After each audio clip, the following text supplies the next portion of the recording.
And more about this, I will talk with Ariel Cohen, the Atlantic Council Eurasia Center Senior Fellow.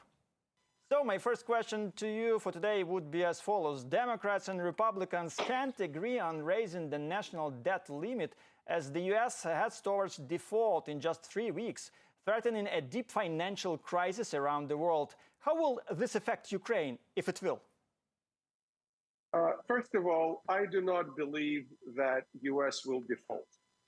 There will be some tough negotiations, but it will be suicidal because the US is a foundational financial system for the whole world.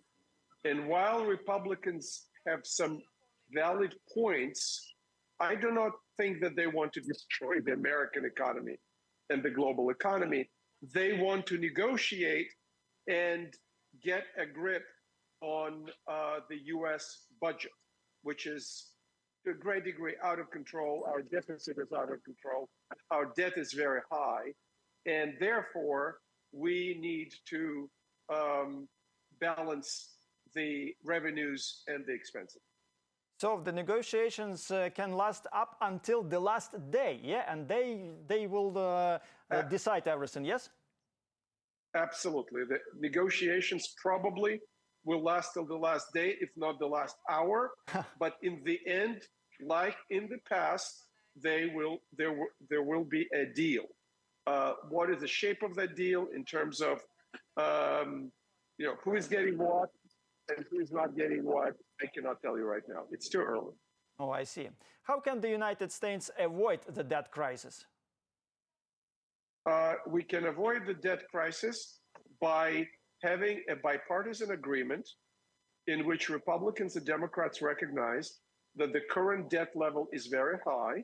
It's over 100% of the GDP, of the annual GDP, which is considered very big for the United States. It's $23 trillion, the annual GDP, and the debt is higher than that. So you can imagine. And we need to live like every household based on our level of revenue. And we should have a long-term plan of paying off the national debt.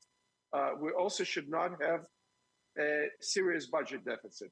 The recommendations of European financial authorities is never more than 2% budget over the budget deficit. So there's a lot of work to do.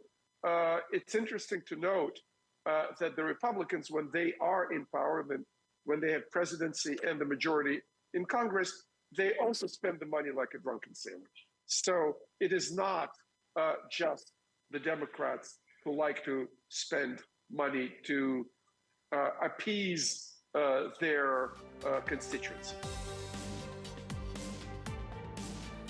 Thanks for watching our YouTube channel. Latest news, trends, and analytics on all about Ukraine. Like, share, and subscribe. Any questions, proposals, and comments, contact us via email.